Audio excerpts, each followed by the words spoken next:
Don't forget to like, share and subscribe my channel. Welcome back student, concept clear with Jyoti में आपका स्वागत है। आज हम लोग लाइव प्रोसेस को कर रहे हैं। वैसे ही लाइव प्रोसेस पे मैंने ऑलरेडी बहुत सारे वीडियोस और एनसीईआरटी से पूरे अच्छे तरीके से कवर अप करवा चुका है, तो आप प्लेलिस्ट में जाके वो वीडियोस देख सकते हैं। तो आज चलिए लाइव प्रोसेस चैप्टर को रिवाइज कर लेते हैं एक बार थॉरली। तो लाइव प्रोसेस क्या होता है? बेसिकली ऐसे प्रोसेसेस जो कि हम लोग को ज़िंदा रखने के लिए, जो हम लोग के सर्वाइवल के लिए इम्पॉर्टेंट होते हैं, उसे लाइफ प्रोसेस कहा जाता है। अगर वो प्रोसेस नहीं होंगे हमारे बॉडी में तो हम लोग अलाइव नहीं रह सकते। तो वो प्रोसेसेस बहुत ही ज़्यादा इम्पॉर्टेंट होते हैं किसी भी ऑर्गेनिज्म को अलाइव रखने के लिए, तो उसे लाइफ प्रोसेस कहते हैं। तो लाइफ प्रोसेस में मेनली 4 प्रोसेस के बारे में पढ़ना है इस चैप्टर में। पहला है न्यूट्रिशन, दूसरा है रेस्पिरेशन, तीसरा है ट्रांसपोर्टेशन एंड चौथा है एक्सक्रीशन। तो लाइफ प्रोसेसेस में मेनली 4 प्रोसेसेस है: nutrition, respiration, transportation and excretion. ठीक है, तो चलिए देख लेते हैं इन्हें। सबसे पहले so what is nutrition? Nutrition क्या होता है? Nutrition is the Uptake of food. ठीक है, ऑब्टेनिंग फूड, फूड को लेना, फूड को लेना इज़ न्यूट्रिशन। लेकिन न्यूट्रिशन से एनर्जी नहीं मिलता है, एनर्जी रेस्पिरेशन से मिलता है। ये याद रखने वाली बात है, ये समझने वाली बात है। न्यूट्रिशन से एनर्जी नहीं मिलता है। न्यूट्रिशन बस होता है ऑब्टेनिंग फूड, फूड को लेना, उसे न्यूट्रिशन कहते हैं। लेकिन वो फूड जब टूटता है आगे और उसमें ऑक्सीजन जाके मिलता है, तब उस प्रोसेस को रेस्पिरेशन कहते हैं। और उस प्रोसेस से जब ऑक्सीजन मॉलिक्यूल का ब्रेकडाउन होता है तब एनर्जी लिबरेट होता है एटीपी के फॉर्म में। उस पूरे प्रोसेस को रेस्पिरेशन कहते हैं और वहाँ से एनर्जी इनटेक होता है, वहाँ से एनर्जी मिलता है। जो खाना खाने से हम लोग खाना खाए उससे एनर्जी कभी भी नहीं मिलता है, वो रेस्पिरेशन के प्रोसेस से एनर्जी मिलता है। तो nutrition is just Uptake and obtaining of food, बस फूड को लेना, उसे न्यूट्रिशन कहते हैं। तो चलिए अब देख लेते हैं टाइप्स ऑफ न्यूट्रिशन। तो न्यूट्रिशन बेसिकली 2 तरह के होते हैं, ऑटोट्रॉफिक एंड हीटोट्रॉफिक। ऑटोट्रॉफिक जो ऑर्गेनिज्म खुद का खाना खुद से बनाते हैं उसे ऑटोट्रॉफिक कहते हैं। और जो डायरेक्टली या फिर इनडायरेक्टली ऑटोट्रॉफ्स पे डिपेंडेंट होते हैं, प्लांट्स पे डिपेंडेंट होते हैं, उसे हीटोट्रॉफिक ऑर्गेनिज्म कहते हैं। तो autotrophic nutrition producing organic nutrients from inorganic substances. मतलब inorganic substances, water, carbon dioxide, इसको ले करके ऑर्गेनिक सब्सटेंस बनाया जाता है जो कि ग्लूकोज होता है in presence of sunlight and chlorophyll. और इस प्रोसेस को कहते हैं फोटोसिंथेसिस। ये ऑटोट्रॉफिक ऑर्गेनिज्म परफॉर्म करता है फोटोसिंथेसिस प्रोसेस। और एग्जाम्पल ऑफ ऑटोट्रॉफ्स होता है प्लांट्स। प्लांट्स एकमात्र ऐसे ऑर्गेनिज्म है जो कि खुद का खाना खुद से बनाते हैं। And heterotrophic organism we are directly like plants को गोट ने खाया, गोट को ह्यूमन बींग्स ने खाया, तो वो क्या है? इनडायरेक्ट फॉर्म ऑफ एनर्जी है, इनडायरेक्ट फॉर्म ऑफ न्यूट्रिशन है। मतलब डायरेक्टली हम लोग खुद का खाना खुद से नहीं बनाते हैं, वी आर डायरेक्टली या फिर इनडायरेक्टली डिपेंडेंट ऑन ऑटोट्रॉफ्स। तो वैसे ऑर्गेनिज्म को कहते हैं हीटोट्रॉफिक ऑर्गेनिज्म। और इस फॉर्म में न्यूट्रिशन को लिया जाता है तो इसे कहते हैं heterotrophic nutrition. Obtaining organic nutrients by feeding on other living things. Example इसके हो गए एनिमल्स। आई होप स्टूडेंट्स आपको अच्छे से समझ में आ रहा होगा। नेक्स्ट बात करते हैं हीटोट्रॉफिक। हीटोट्रॉफिक में क्या है? हीटोट्रॉफिक ऑर्गेनिज्म अभी हम लोग बात कर चुके हैं जो कि डायरेक्टली या इनडायरेक्टली दूसरे ऑटोट्रॉफ्स पे डिपेंडेंट होते हैं। अब हीटोट्रॉफिक भी अलग अलग फॉर्म के होते हैं। तो बेसिकली 3 फॉर्म्स के होते हैं। पहला फॉर्म है होलोजोइक न्यूट्रिशन, दूसरा है सेप्रोफाइटिक और तीसरा है पैरासाइटिक। ठीक है, तो चलिए इसे अच्छे से देख लेते हैं क्या होता है। Holozoic nutrition, the organism feed by ingesting solid organic matter which is then digested and absorbed into their bodies. जो ऑर्गेनिज्म हैं वो सॉलिड मटेरियल को लेते हैं, जैसे सॉलिड पोटैटो खाया, सॉलिड राइस खाया हमने। ठीक है, और ऐसा तो नहीं है कि जो खाना खाते हैं डायरेक्ट के डायरेक्ट वेस्ट में कन्वर्ट हो जाता है। पहले इस खाने को, हम लोग को अगर एनर्जी चाहिए तो पहले इस सॉलिड फूड को ब्रेक डाउन किया जाता है। ठीक है, by help of catalyst, by help of enzymes. और उसे जब ब्रेक डाउन किया जाता है स्मॉल सब्सटेंसेस में, तब एनर्जी लिबरेट होता है और इस प्रोसेस को डाइजेशन कहा जाता है। ठीक है, डाइजेशन क्या होता है? Breakdown of complex organic material into simpler ones. ठीक है, तो इस तरह के जो ऑर्गेनिज्म होते हैं होलोजोइक में, वो सॉलिड ऑर्गेनिक फूड खाते हैं और उसे सिंपलर में कन्वर्ट किया जाता है। ठीक है, और फिर उसे क्या डाइजेस्ट किया जाता है और एब्जॉर्प्शन का भी प्रोसेस होता है। तो इस मोड को होलोजोइक मोड कहा जाता है। इसके एग्जांपल्स देख लेते हैं।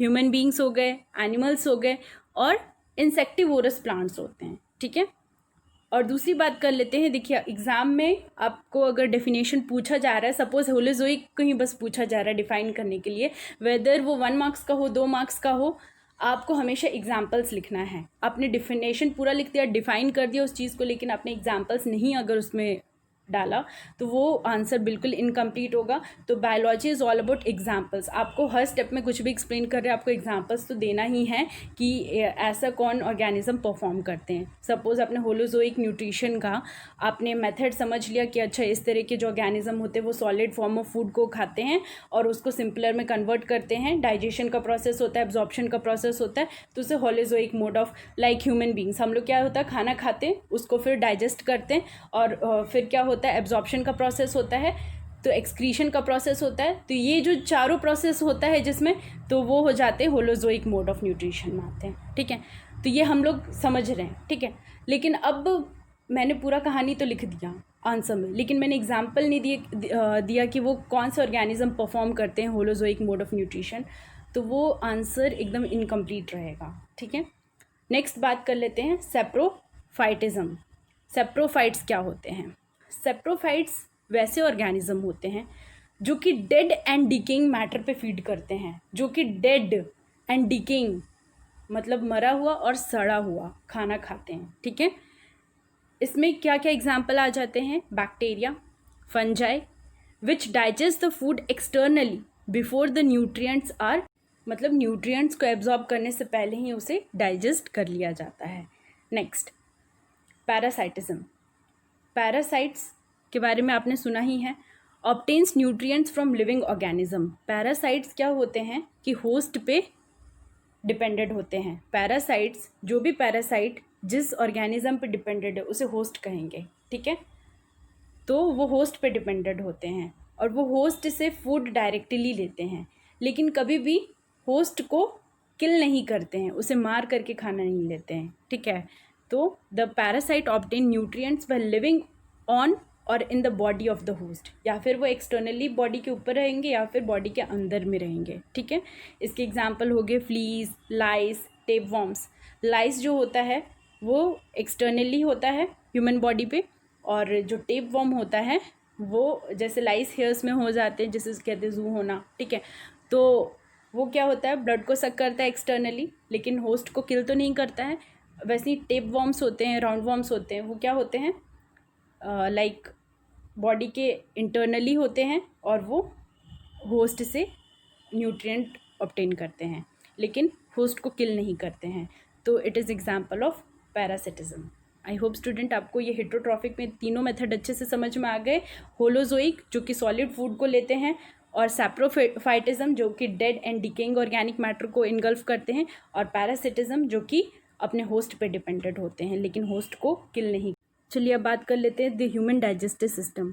इसमें बहुत अच्छे से सारे चीज़ों के बारे में लिखा हुआ है। लाइक स्टार्टिंग फ्रॉम माउथ की बात करें तो क्या क्या पूरा सिस्टम और क्या क्या उसके फंक्शंस है उसको बहुत अच्छे से लिखा है। तो मैं चाहूँगी कि आप अपने नोट्स में भी इसे इंक्लूड करें, नोटबुक में भी आप इसे अच्छे से लिख लीजिए। जैसे माउथ का ब्रेकअप फूड पार्टिकल, माउथ का क्या काम होता है, जो भी खाना खाते हैं उसको छोटे छोटे टुकड़ों में ब्रेक करने का काम होता है with the help of teeth. ठीक है, अब सैलिवरी ग्लैंड्स की बात कर लें यहाँ पे, तो सैलिवा मॉइस्चर्स एंड ल्यूब्रिकेट फूड। जो भी खाना खाते हैं उसमें सैलिवा मिक्स हो जाता है और वो फूड को क्या करता है, सॉफ्ट बना देता है। ठीक है, उसको मॉइस्चराइज कर देता है, सॉफ्ट बना देता है ताकि वो ईजिली पैसेज में हेल्प करे। Next, amylase cleaves starch. Saliva में सैलिवरी अमाइलेज प्रेजेंट होता है, जो कि सलाइवा में सैलिवरी अमाइलेज प्रेजेंट होता है, एंजाइम जो कि स्टार्च को ब्रेक डाउन करता है। नेक्स्ट, फेरिंग्स की बात कर लें तो ये स्वॉलो करने का काम करता है। जो भी फूड माउथ से आ रहा है उसको एसोफेगस तक ले जाने का काम करता है। तो so it is a connection between mouth and oesophagus, pharynx, ठीक है, स्वॉलो करने का काम करता है। फिर एसोफेगस और जो भी खाना होता है, जो भी टिथ ने उसे क्रश किया या च्यू किया, उसके छोटे छोटे टुकड़ों में कन्वर्ट कर दिया, उस खाने में जब सलाइवा मिक्स हो जाता है तो उस फॉर्म ऑफ फूड को बोलस कहा जाता है, ठीक है। और एसोफेगस क्या करता है, ट्रांसपोर्ट फूड, वो फूड को स्टमक तक ले जाने में हेल्प करता है, ठीक है। इसके बाद फूड जो है वो स्टमक में आता है।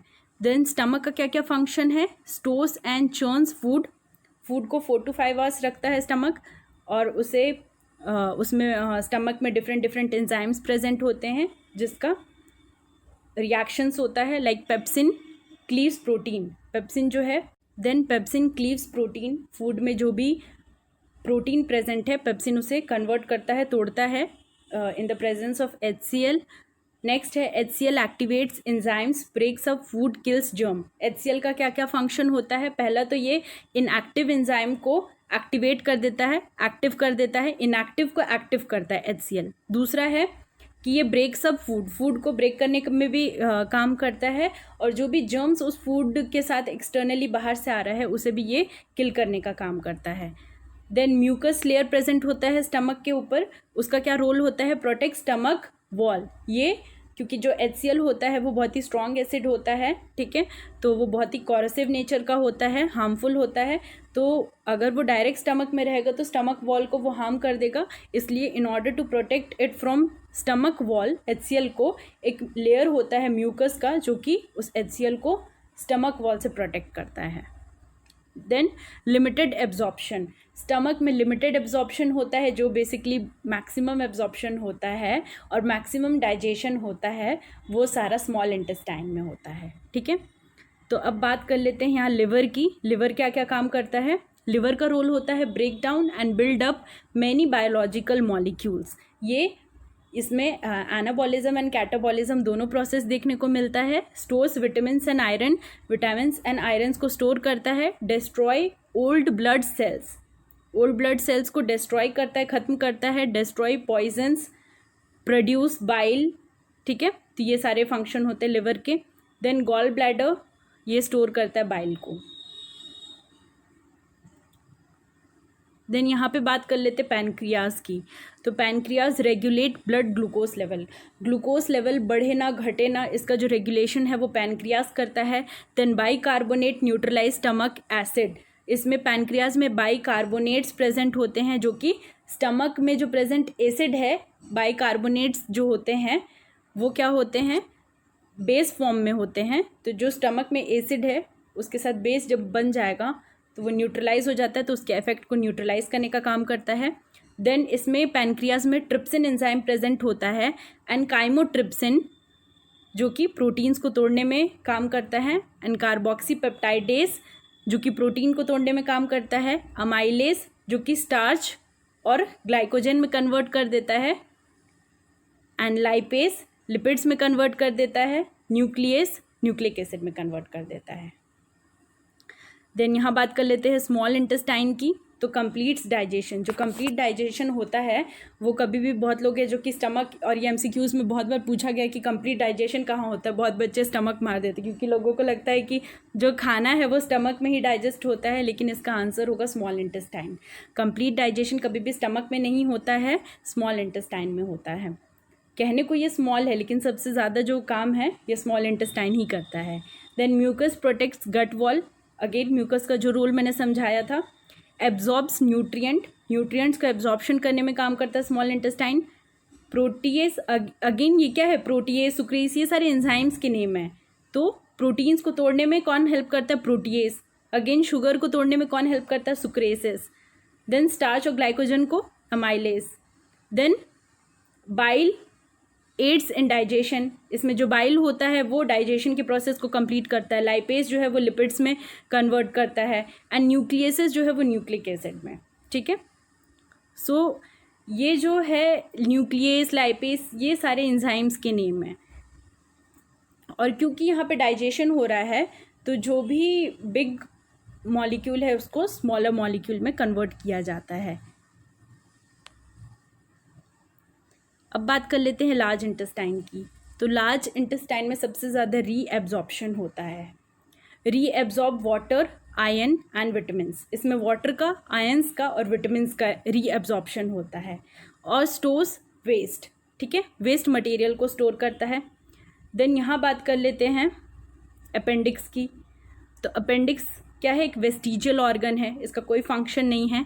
Contain cells of the immune system. इसमें कुछ सेल्स है जो कि इम्यून सिस्टम से रिलेटेड है, लेकिन as such appendix is a vestigial organ, इसका कोई फंक्शन नहीं होता है। देन यहाँ बात कर लेते हैं रेक्टम की। एक्सपेल्स वेस्ट, वेस्ट को निकालने में हेल्प करता है। और anus last opening for waste elimination.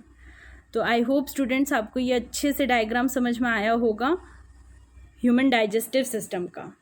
तो चलिए, अगर आपको जो भी इसमें इम्पॉर्टेंट लग रहा है, वैसे तो है इसमें सारे ही चीज़ इम्पॉर्टेंट और बहुत अच्छे से टॉपिक बाय टॉपिक, माउथ क्या करता है, फेरिंग्स क्या करता है, सैलिवरी ग्लैंड्स का क्या फंक्शन है, एसोफेगस का क्या है, लिवर का क्या है, स्टमक का क्या है, small intestine, pancreas, large intestine, appendix, anus, rectum, सबका फंक्शन बहुत अच्छे से दे रखा है बॉक्सेस में। तो मैं चाहूँगी कि आप हेडिंग बाय हेडिंग लिख करके इसके फंक्शन को बहुत ही की वर्ड्स में, क्योंकि क्या होता है ना स्टूडेंट्स की, जब हम लोग एग्जाम के लिए तैयारी करते हैं, अभी तो आपके पास बहुत वक्त है कि आप सारी चीज़ों को अच्छे से समझ सकते हैं, लेकिन इसे रिटेन करना एक बार में पॉसिबल नहीं होता है। हो सकता है आज आपने इन सब चीज़ों को अच्छे से समझा, फिर आपको 3-4 दिन बाद फिर आप थोड़ा थोड़ा याद होगा आपको, फिर कुछ चीज़ें भूल जाइएगा, फिर 1 मंथ बाद और 2 मंथ्स बाद तो आप बहुत कुछ भूल जाइएगा। तो हम लोग का ब्रेन है जो कि समझ तो लेता है, लेकिन रिटेनिंग पावर उतनी नहीं होती है। हर चीज़ को एक बार में रिटेन नहीं कर सकते हैं, जबकि उसे बहुत बार ना पढ़ा जाए।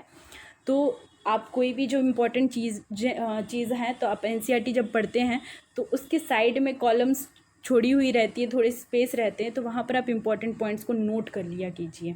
तो लास्ट में जब आप एग्ज़ाम के लिए प्रिपेयर करते हैं तो वो बहुत ही हेल्पफुल होगा, क्योंकि इतना पैराग्राफ्स पढ़ने के आपके पास टाइम नहीं होंगे।